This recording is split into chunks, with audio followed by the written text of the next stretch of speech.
मेरे हिसाब से रस ही कृष्ण है। તમને એક પ્રશ્ન કરું, ગોયલ સાહેબ, તમારો અને મારો હવનો અનુભવ છે, શબ્દના બે અર્થ થાય. એક શબ્દ તમે બોલો તો એના બે નહીં, 3, 4, 5, 6, 7, 8 પણ અર્થ થઈ શકે. સંસ્કૃત વાંગ્મયમાં જે લોકો જાણતા હોય એને ખબર હશે, જલ માટે અનેક શબ્દો છે.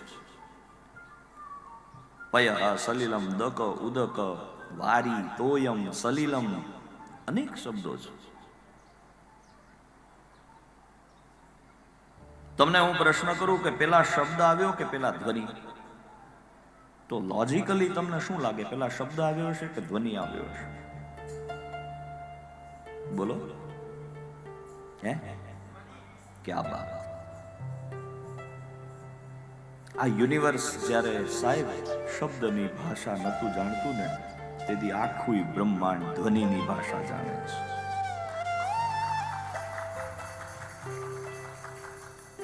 અમુક જે વાતો તમને આ કથામાં સાંભળવા મળશે ને, કદાચ હું કોઈ એવું ગર્વ કે અભિમાન નથી કરતો, પણ લગભગ કથાઓમાં તો શું હોય કે ગુરુદેવ કે પૂજ્ય બાપુની કથા છોડી, અત્યારે કથા મનોરંજનનો વિષય થઈ ગયો છે. આખા દિવસમાં આવી એક વાતે આવી ગઈ હોય ને તો એ કથા સફળ. પહેલે ધ્વનિ હૈ, ફિર શબ્દ હૈ. પ્રમાણ આપું, સૂર્ય તપે છે ને સાહેબ, તો એનો પણ એક ધ્વનિ છે. વૈજ્ઞાનિકોએ રેકોર્ડ કર્યો છે સૂર્યનો અવાજ, અને તમને જાણીને આશ્ચર્ય થશે, એ ધ્વનિનો સ્કેલ માપ્યો ને, પેલી કાળી નીકળ્યો છે.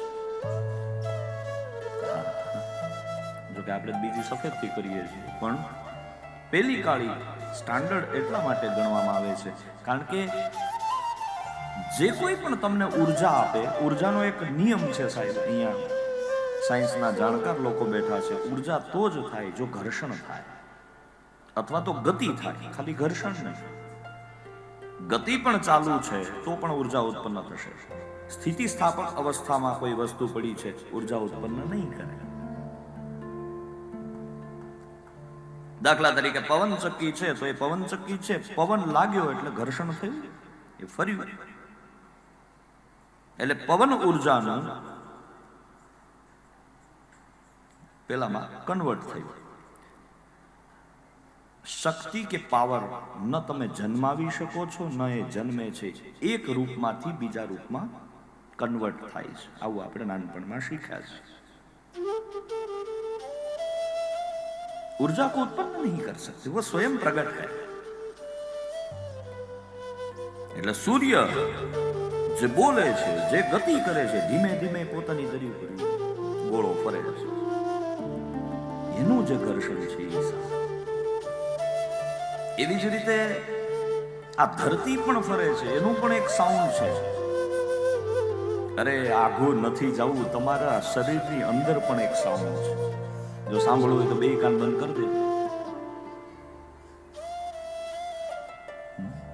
ટ્રાય કરો, વાંધો નહીં. આમાં આપણે ક્યાં પૈસા દેવા, બોલો ના. અંદર કઈક મશીનરી ચાલુ હોય એવું લાગે. જીવનમાં કોઈ વાતને પ્રાયોગિક ધોરણ ઉપર લેશો ને, વિજ્ઞાન એ પ્રયોગ કરીને માને છે, અને ભક્તો છે એ પ્રયોગ કરવામાં નથી માનતા, વિશ્વાસ. એટલો જ ફરક છે. પાશ્ચાત્ય જગતના અનેક વિચારકો અને વૈજ્ઞાનિકો, આજે હું યાદ કરું, સ્ટીફન હોકિંગ્સ છે, મહાન વૈજ્ઞાનિક. 2012 કે 14 સાહેબ, મને વર્ષ યાદ નથી, પણ એને એવું સ્ટેટમેન્ટ આપેલું, ભગવાન જેવું કઈ છે નહીં. નિરીશ્વરવાદી માણસ, પણ ધીમે ધીમે કરતા એની યાત્રા આગળ વધી જીવનની.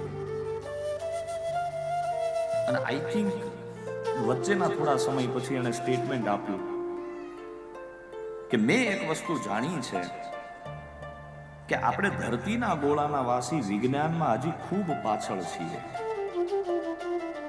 અન્ય ગ્રહથી કોઈ સંદેશ આવે તો એનો જવાબ ન દેવો. અને એટલું જ નહીં, ધરતીના ગોળાઓ પર રહેવાવાળા જીવોની લિમિટેશન્સ છે. પ્રકાશની ગતિથી વધારે ગતિ આપણે કરી નહીં શકીએ. It is limitation.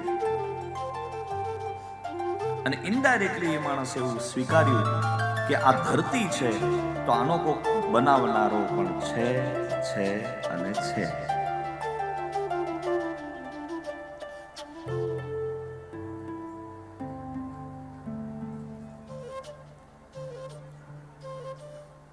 ભગવાનની કૃપા છે. જતા જતા પણ એ માણસે સ્વીકાર્યું. અને પછી લગભગ 2018 કે 19 ક્યાં પછી એને પોતાની લીલા સ્મરણ કરી કે 20 મને એક્ઝેક્ટ યાદ નથી. પછી ગયા પણ એની લિમિટેશન્સ બતાવી. જેવી રીતે પબજી ગેમ હોય કે આપણે કોઈ ગેમ વિડીયો ગેમ રમતા હોઈએ અને એમાં લિમિટ હોય, ક્રાઇટેરિયાથી બહાર તમે ન જઈ. ખાઈ છે દરિયાને ઠેકી ન શકો, આવી લિમિટેશન્સ હોય. એમ ધરતીવાળાની લિમિટેશન્સ એવી બતાવી કે પ્રકાશની ગતિથી વધારે ભાગી નહીં શકે. એનું નિયંત્રણ કોઈ કરી રહ્યું છે. Someone is programming this programme.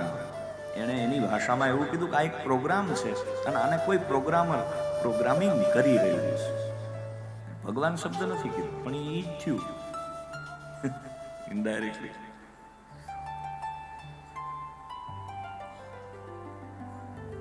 રાધાના પગ પકડે છે કૃષ્ણ. બાત યહાં હૈ.